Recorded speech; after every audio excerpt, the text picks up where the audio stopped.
ശരി, ഫൈസൽ കണ്ണൂരിൽ നിന്ന് ബിജീഷ് ഗോവിന്ദൻ ചേരുന്നുണ്ട്. ബിജീഷ്, പോളിംഗിനായുള്ള തയ്യാറെടുപ്പുകൾ എങ്ങനെ നടക്കുന്നു? പ്രശ്നബാധിത ബൂത്തുകളുണ്ടോ? സുരക്ഷ എത്രത്തോളം ശക്തമാക്കിയിട്ടുണ്ട്?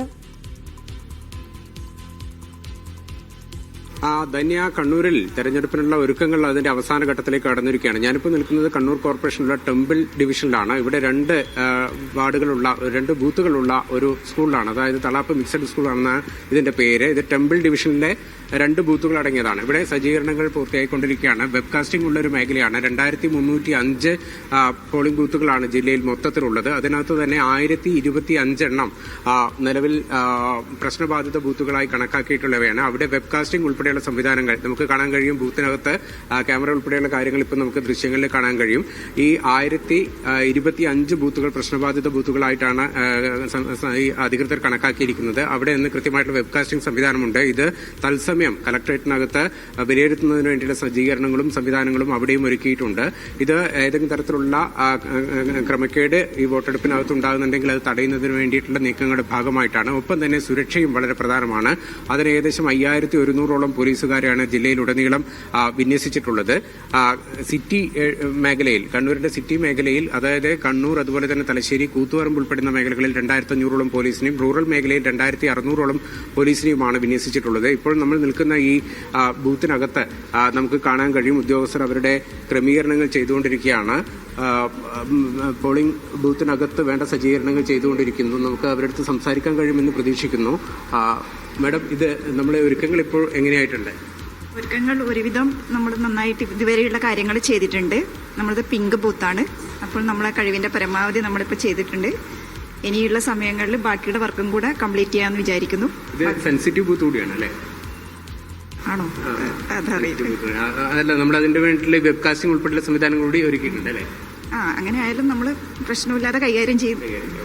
ഏതായാലും സെൻസിറ്റീവ് ബൂത്ത് കൂടിയാണ് ഇത്. അതിനുള്ള ഒരുക്കങ്ങൾ ഇവിടെ തന്നെ ചെയ്തുകൊണ്ടിരിക്കുകയാണ്. ഞാൻ നേരത്തെ സൂചിപ്പിച്ചതുപോലെ തന്നെ 2305 ബൂത്തുകൾ എന്ന് പറയുമ്പോൾ അതിന്റെ ഏകദേശം പകുതിയോളം വരും 1025 എണ്ണം. ഇതിനു പുറമെ 5472 സ്ഥാനാർത്ഥികളാണ് ഈ 92 തദ്ദേശ സ്ഥാപനങ്ങളായി കണ്ണൂർ ജില്ലയിൽ നാളെ ജനഹിതം തേടുന്നത്. 92നകത്ത് 71 ഗ്രാമപഞ്ചായത്തുകൾ, 8 നഗരസഭകൾ, അതുപോലെ തന്നെ 11 ബ്ലോക്ക് പഞ്ചായത്തുകൾ, ഒപ്പം കണ്ണൂർ കോർപ്പറേഷൻ, കണ്ണൂർ ജില്ലാ പഞ്ചായത്ത്. ഇതാണ് ഇതിന്റെ ഒരു ശൈലി.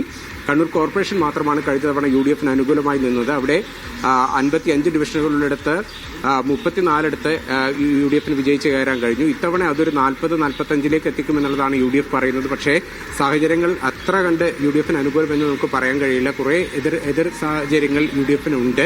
ഒന്ന്, കഴിഞ്ഞ തവണ കോൺഗ്രസിനൊപ്പം നിന്നിരുന്ന PK രാഗേഷ് എന്ന് പറയുന്ന 2015 ഡെപ്യൂട്ടി മേയറായി തെരഞ്ഞെടുക്കപ്പെട്ട PK രാഗേഷിന്റെ സാന്നിധ്യമാണ്. 12 ഡിവിഷനുകളിൽ PK രാഗേഷ് ഐക്യജനാധിപത്യ സംരക്ഷണ സമിതി എന്ന പേരിൽ സ്ഥാനാർത്ഥികൾ നിർത്തിയിട്ടുണ്ട്. അതുകൊണ്ട് തന്നെ ജയപരാജയങ്ങളെ അടക്കം നിശ്ചയിക്കുന്ന തരത്തിലേക്ക് രാഗേഷിന്റെ സ്ഥാനാർത്ഥിത്വം മാറുകയാണെങ്കിൽ അത് UDFന് വലിയ തലവേദന സൃഷ്ടിക്കും. ഒപ്പം UDFന്റെ മേയർ സ്ഥാനാർത്ഥിയായി പരിഗണിക്കപ്പെടുന്ന advocate P. Indira, Rijil Makkutty, KPCC അംഗം റിജിൽ മാക്കുറ്റി, ഒപ്പം വാരം നേരത്തെ UDFനകത്ത് ഈ സീറ്റ് വിഭജനം വലിയ പ്രതിസന്ധിയിലാക്കി മുസ്ലിം ലീഗ് ഏറെ പിടിവാശി കാണിച്ച് പിടിച്ചുപിടുത്ത വാരം ഡിവിഷനിൽ മുസ്ലിം ലീഗിന് വിമതനായും സ്ഥാനാർത്ഥിയുണ്ട്. ഇങ്ങനെ 3 ഡിവിഷനുകളിൽ വിമത സ്ഥാനാർത്ഥിയുള്ളതും UDFന് തലവേദനയാണ്.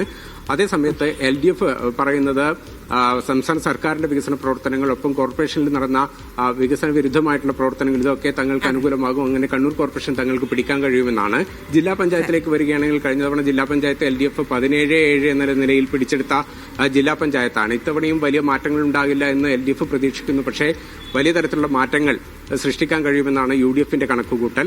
നഗരസഭകളാണ് മറ്റൊന്നുള്ളത്. 8 നഗരസഭകളിൽ 5 കഴിഞ്ഞ തവണ LDF മേധാവിത്വം പുലർത്തി. 3 മാത്രമാണ് UDFന് വിജയിക്കാനായത്. 11 ബ്ലോക്ക് പഞ്ചായത്തുകളിൽ 9 LDF മൃഗീയ ഭൂരിപക്ഷം നേടി മുന്നോട്ട് വന്നപ്പോൾ ഒരു സ്ഥലത്ത്, അതായത് ഇരിക്കൂർ ബ്ലോക്കിൽ തുല്യമായിരുന്നു. അതായത് ഒരേ നിലയിൽ കക്ഷിനില വന്നു. അങ്ങനെ ടോസ് നേടി ഇടതുപക്ഷം ഇരിക്കൂറിലും അധികാരം പിടിച്ചു. ഇരിട്ടിയിൽ മാത്രമാണ് കഴിഞ്ഞ തവണ UDFന് ഭരണം നിലനിർത്താൻ കഴിഞ്ഞത്. ബ്ലോക്ക് പഞ്ചായത്തുകളിൽ 56 ഗ്രാമപഞ്ചായത്തുകൾ LDF വിജയിച്ച് കയറി.